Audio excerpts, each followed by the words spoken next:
30대에 50개가 넘는 자기소개서를 써서 면접을 본 후 어렵게 들어간 대기업을 9개월 만에 퇴사했습니다. 대기업에 합격하고 들뜬 마음으로 회사 생활을 시작했지만 상상과 현실은 많이 다르더군요. 신입사원이라고 각 잡고 있는 날이 수두룩했고 술자리 회식도 참석해야 하고 야근도 많았습니다. 부서 특성상 출장이 많아서 1년의 절반 이상을 바깥에서 잠을 잤습니다. 하는 일은 시키는 대로 해야 하고 출장 갔다 오면 보고서 쓰느라 야근하고 보고서를 제출하면 수정하고 야단 맞고 그런 생활을 몇 개월 하다 보니 이러려고 내가 그렇게 기를 쓰고 대기업 왔나? 하는 생각이 들었습니다. 같은 팀의 부장 차장님 선배님들을 보면 이게 내 미래의 모습이겠구나 하는 생각도 들었습니다. 어느 순간 9개월쯤 됐을 때 일요일 저녁에 문득 결정이 되더라고요. 아, 내일 퇴사한다고 말해야겠다. 그리고 조금이라도 젊을 때 나한테 맞는 일을 찾아야겠다 싶었습니다. 1년은 채우라는 주위의 만류에도 불구하고 저는 확고하게 퇴사를 했고 당시에 신발 세탁소를 하겠다는 생각은 전혀 하질 못했습니다.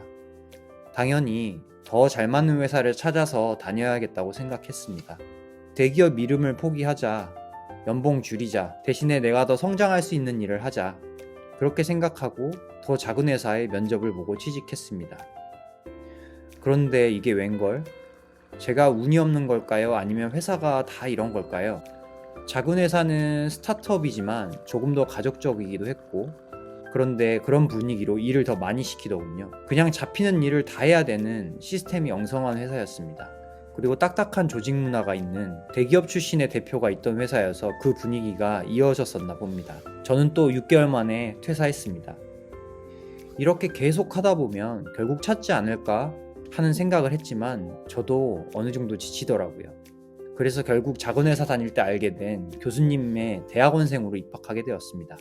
얼떨결에 석사학위를 시작하게 됐죠. 대학원을 다니면서도 이것저것 생각해 봤지만 역시 해본 적 없는 일들은 걱정만 하고 실행에 옮기지 못하더라고요.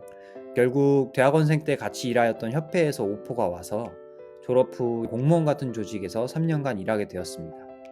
어느덧 35살이 되었고 직장 생활은 안정적이고 좋았습니다. 이런저런 경험을 해서 내가 성장해서 안 힘든 것이었는지 정확히는 몰랐었지만 어쨌든 이 정도면 괜찮다라는 생각이 들었습니다.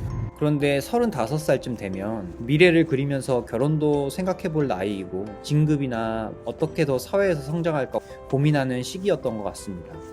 제 성향인지는 모르겠지만 저는 조금 더 돈을 벌고 싶었습니다. 내 사업을 해보고 싶었고 그래서 평생 직장 다니는 것을 상상할 수가 없었습니다. 누구나 은퇴를 하고 은퇴 후에도 무엇인가를 해야 합니다. 더 오래 살게 되었고 은퇴 시기도 더 빨라지고 있습니다.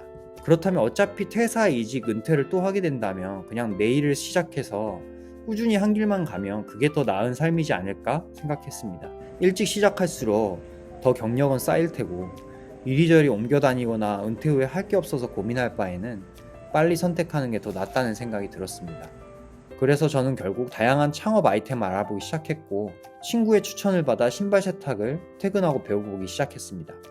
동네 세탁소였지만 배우는 동안 신발이 가득 차 있는 것을 보고 배워서 열면 신발이 들어오겠구나 믿음이 생겼습니다. 처음에는 월급 받지 않고 내 힘으로 벌어서 먹고 살 수 있게 된다면 그것부터가 시작이고 성공이라고 생각했습니다.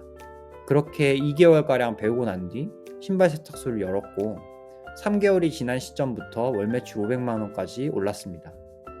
저는 사업을 하던 친구가 처음에 많이 도와주었기 때문에 그래도 외롭지 않게 초반을 버틸 수 있었습니다. 그래서 해본 사람이 누군가가 옆에서 방법을 알려주고 방향을 잡아주는 게 얼마나 중요한지 잘 알고 있습니다. 물론 그거와 별개로 본인이 제일 각오를 다지고 열심히 해야 합니다.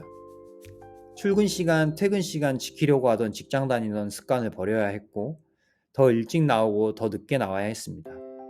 내 가게고 내 일이라는 생각이 들면 몸이 힘들어도 그렇게 힘들지 않습니다.